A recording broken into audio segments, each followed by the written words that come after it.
Students, আপনারা আছেন এখন আপনাদের চ্যানেল বাবির পাঠে। আজকে আমরা ন্যারেশন চেঞ্জের থার্ড পার্ট নিয়ে হাজির হয়েছি।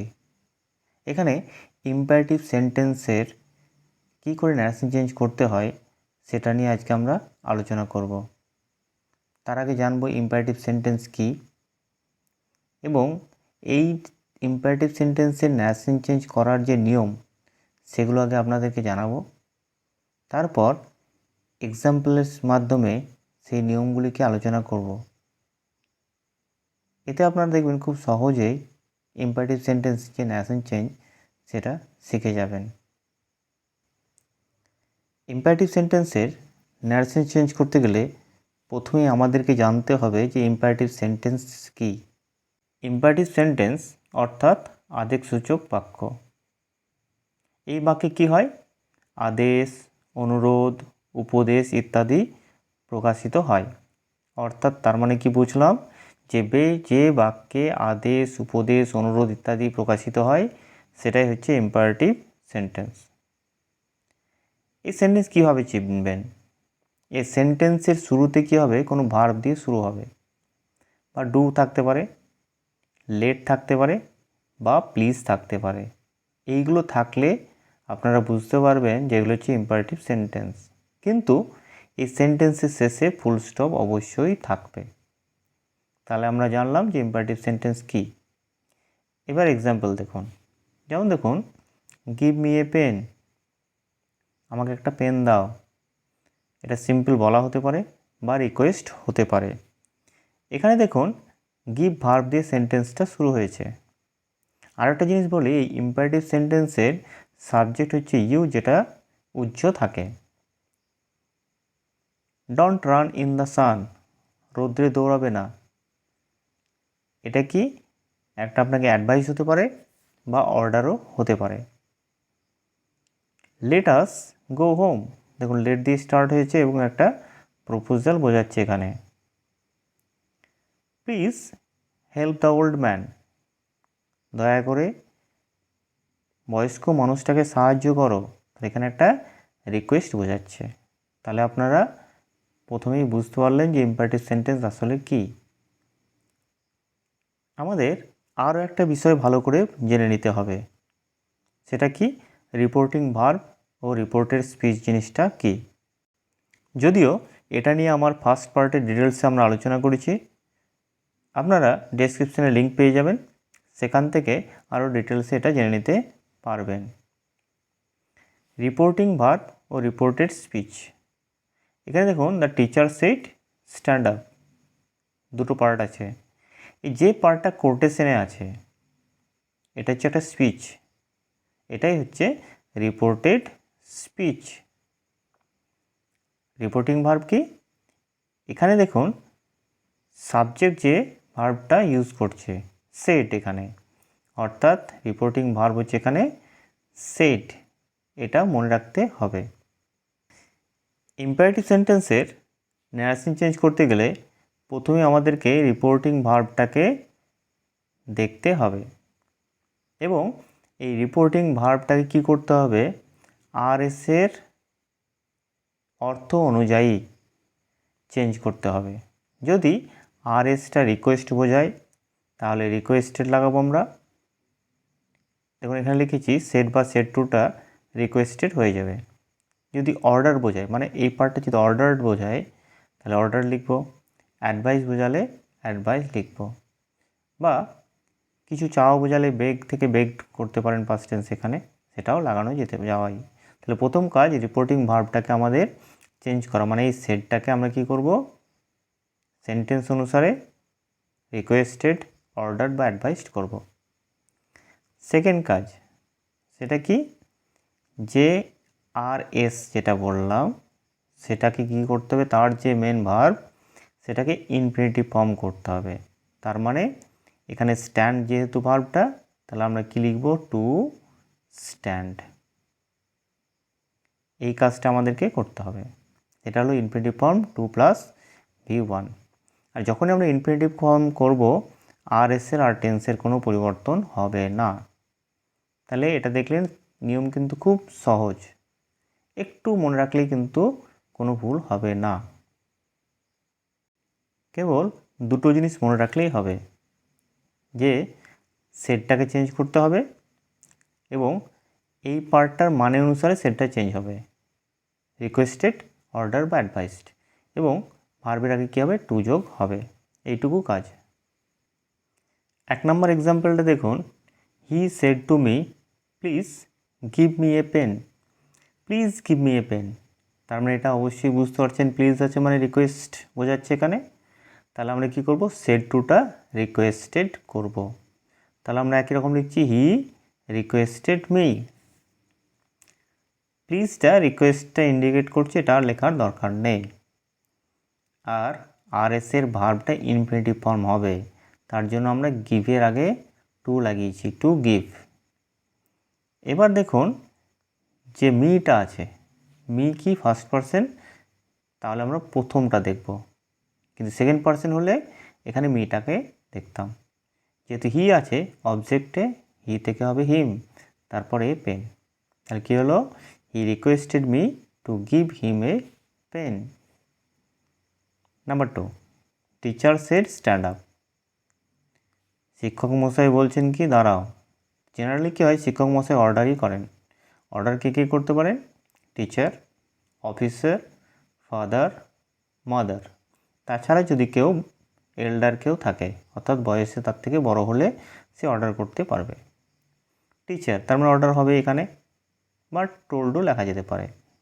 সেটের জায়গায় তার জন্য আমরা অর্ডার লিখেছি। স্ট্যান্ড ভার্ব, তার আগে টু লাগিয়ে to stand up. Number 3, she said to me don't run in the sun. Don't run in the sun, রৌদ্রে দৌড়াবে না। এটা কি হতে পারে, অ্যাডভাইসও হতে পারে, অর্ডারও হতে পারে।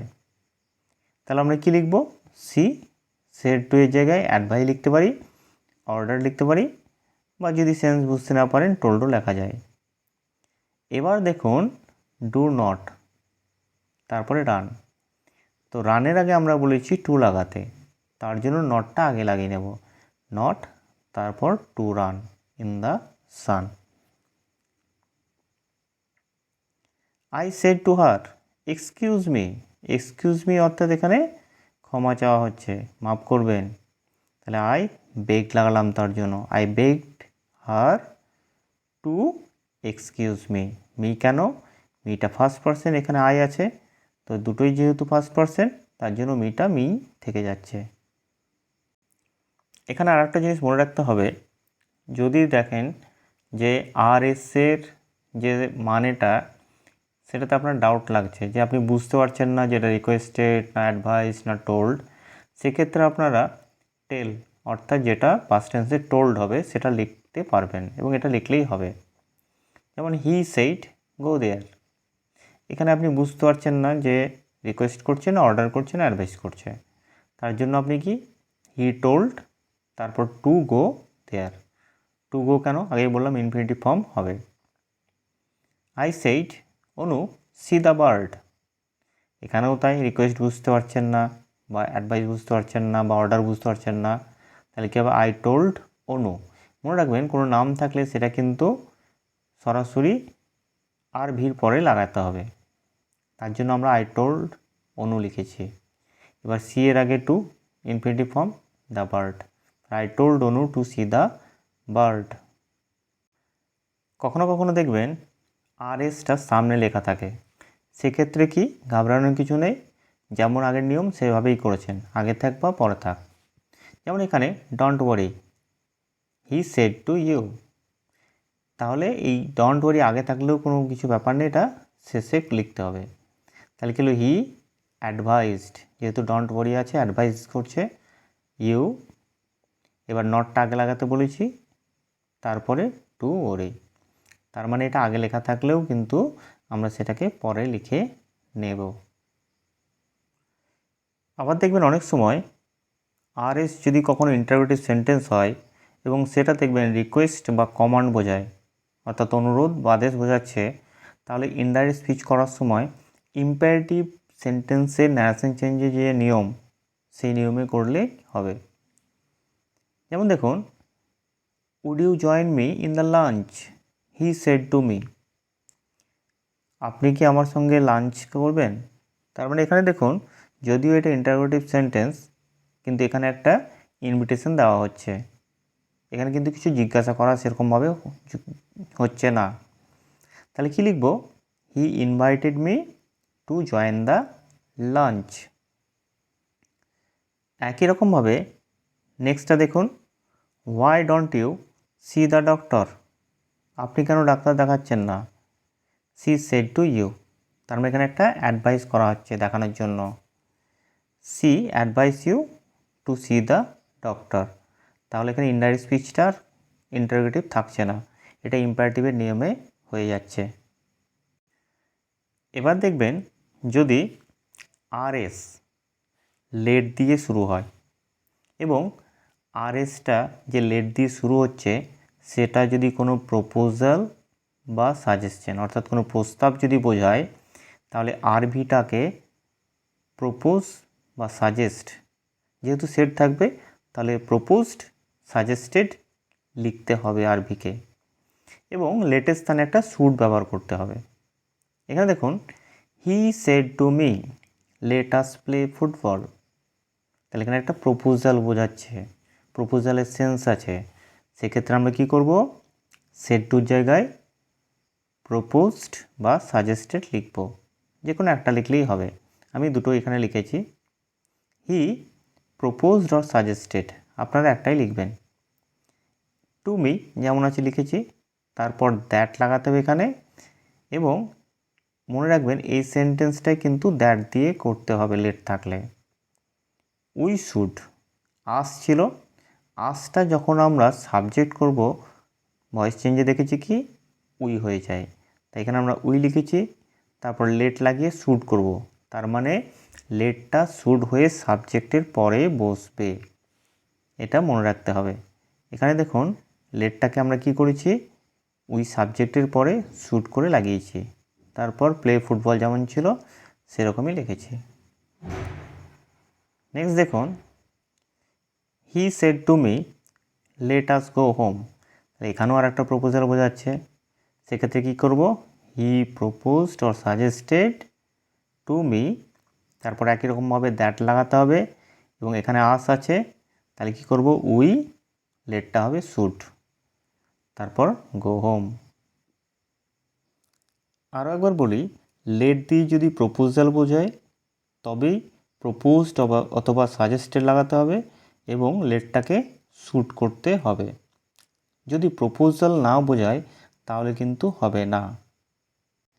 যদি লেট দিয়ে প্রপোজাল না বোঝায় তাহলে আমরা কি করব?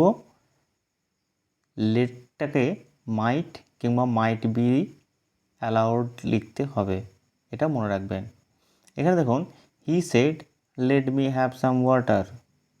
Let me have some water এটা কিন্তু কোনো প্রপোজাল নয়, তার জন্য কী লিখব আমরা? হি উইশড দ্যাট, হি মিটা এখানে হি, তাহলে কি করলো? হি লিখলাম, এবার লেটটা এখানে মাইট লিখলাম বা মাইট বি অ্যালাউড লিখলেও হয়। Have some water. আশা করি আপনারা খুব সহজেই ইম্পারেটিভ সেন্টেন্সের ন্যারেশন চেঞ্জটা বুঝতে পেরেছেন। চ্যানেল অবশ্যই সাবস্ক্রাইব করবেন, লাইক করবেন। ধন্যবাদ।